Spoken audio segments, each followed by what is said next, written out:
Oh. It was a tattoo. A sleeve. It was a floral situation, like green and blue. And I was, thank goodness I didn't say anything, but maybe she would have taken it as a compliment. She would have taken it as a compliment. You never have to change. But occasionally you'd like to change, wouldn't you? But you can't change that. It's there forever. Remember we had our old producer. To tie this all together, Mike Neiman. Mike, remember I used to tease you all the time? He's a great guy. My favorite tattoo of all was the one that used to say, "The plane, the plane." That's my idea of a fun tattoo. We'll leave it there. All right, Raymond. I won't be looking for any tattoos on you anytime No, you won't soon. find No them. tramp stamps, okay? All right, Raymond, thanks so much. Coming up, why did we allow people infected with the coronavirus to fly back to the United States with nothing more than a plastic divider screen kind of thing separating them from non-infected passengers? Yes, that actually happened. And what is China still refusing to tell us about how this thing really started? Senator Tom Cotton has been sounding the alarm over their misinformation from the start. He's here in minutes. Stay there. We're not seeing community spread here in the United States yet, but it's very possible, even likely, that it may eventually happen. This new virus represents a tremendous public health threat. We don't yet have a vaccine, nor do we have a medicine to treat it specifically. Well, despite warnings like the one you just heard, a plane full of coronavirus-infected people was reportedly still allowed to fly back into the United States against the wishes of the Centers for Disease Control. Now, as all of this unfolds, we're learning of the disturbing new coronavirus outbreak in Iran, which apparently has no links to China. The disease has now taken 2,200 lives worldwide, if you can believe those figures, and we still don't have all that much confidence that China is being truthful about the origins of the coronavirus, and for good reason. Joining me now, Senator Tom Cotton, someone who has rightfully viewed China with an extremely skeptical and critical eye, but long before this ever happened, and he's gotten a lot of grief for it. Senator, how do we protect against a disease coming into the United States? It's already killed a lot of people, that originated in a country we can't trust with just primary, rudimentary information about medical or other issues. Laura, thanks for having me on to discuss this important matter. So the president made the very decisive step about 3 weeks ago to stop all air travel from China into the United States. That was an important step. Now we have to realize, though, that more than 1.5 million people came from mainland China starting in mid-November until late January, whenever the president instituted that travel ban. So it's very important that our public health officials know if anyone got any kind of viral pneumonia, especially if they were in China or in contact with someone who was in China. It's also critical that we have a surge of resources into our pharmaceutical and our biotechnology industries, supported by our national institutes of health and other national laboratories, to try to identify effective, competent diagnostic testing and a vaccine as quickly as possible. I have high confidence in the state of American ingenuity in medicine and science. I have very low confidence in the state of Chinese politics, because their government is still lying to the world about this deadly serious matter.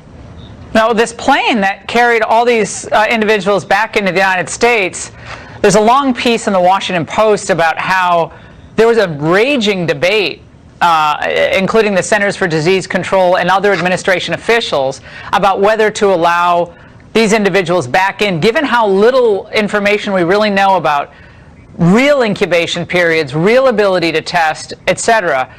The Centers for Disease Control said, I guess you guys can do what you want, but we're not putting our names on this press release you're putting out. Now, that concerns me a lot, that there seems to be a stark disagreement within our government about how to handle infected patients.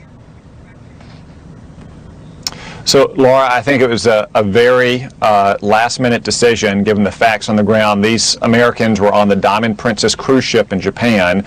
It seems now a very unwise decision of the Japanese government to have kept all those passengers on the cruise ship, given the way it has spread across the cruise ship. Americans who were known to have the coronavirus were taken to Japanese hospitals, but we had about 350 Americans who are going to board planes to come back to American military bases while they'll be quarantined here. here. At the last minute, apparently about a dozen of them tested positive. Fortunately, the planes already had segregated areas for people who appeared symptomatic in flight. I understand it was a tough call at the last minute, and there were not surprisingly disagreements. I think Donald Trump's democratically accountable officials made the decision, though, that they wanted to err on the side of bringing Americans back to the United States, and I'm sympathetic to that decision. All of those people, whether they were symptomatic or not, are now under quarantine on military basis. All right, Senator, the other night I pressed the head of the National Institutes of Allergy and Infectious Diseases, Dr. Anthony Fauci, about China's trustworthiness, and here's what he said. The WHO has finally gotten a team of people, an international group, to go over there. Right now, at this point in time, I believe those numbers. I'm surprised that you would say that, given what we know about China's pattern of lying. In my direct interaction with Chinese scientists and Chinese health officials, not party politics people, but medical people and scientists, that I can believe what they're telling me. Senator, do you have the same view of Chinese scientists?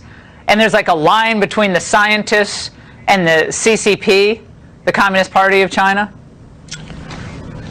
Well, first, Laura, I want to say that I have the highest respect for Dr. Fauci. So do I. But That's I do why I have was a different surprised. perspective here. Yeah. So I don't disagree that China's scientists and doctors can in some cases be world class and they can be professional. However, they have sitting next to them at every level of government a minder from the Chinese Communist Party. And I do not have any confidence in those party apparatchiks allowing China's scientists or their doctors to speak freely to anyone outside of China, especially officials in the United States government. That's why we've seen the numbers of this coronavirus continue to spike in kind of strange, unpredictable patterns. Those aren't newly discovered cases. Those are newly disclosed cases because China is carefully managing the flow of information about this virus. Yeah, when you've been called someone who floats conspiracy theories because you questioned the comments or the justification they gave about how this all started. And you mentioned the fact that there's a level 4 lab in the Wuhan province where thought to have biological weapons capability of production. Any new thoughts on that? Well, Laura, we know that it didn't start in the Wuhan food market. That was the original story of the Chinese Communist Party. So it's only responsible to ask where it did start. I still think the most likely hypothesis is it was naturally occurring, but given the proximity of that laboratory to the food market, it is only reasonable that we ask the Chinese Communist Party to be open and transparent about the kind of research they were conducting there and the safety protocols and practices they had in place. Until China provides the evidence, we cannot know for sure where this virus originated. Senator, thank you for raising these questions. Few are doing so, and we really appreciate your leadership in general on the China question. So thank you so much for being with us tonight. Thank you, Laura. All right, and coming up, a dog show and a hat that triggers the left? Well, The Last Bite will somehow explain. Dog show contestant. A 1-year-old Yorkshire Terrier. John, we'll start with you. Your question. Sure, Craig. Doug's obviously the most dangerous dog in this competition. What does that say? Yorkies were the Make America Great Again. I heard we were voting, so I wanted to make sure that he got They went political. All right. Okay, sadly, he didn't win the cutie pie, but I hope he started a political movement amongst his fellow canines. Make America bark again. It's so bad. That's all the time we have tonight. Kristen Fisher and the Fox News at Night team take it all from here.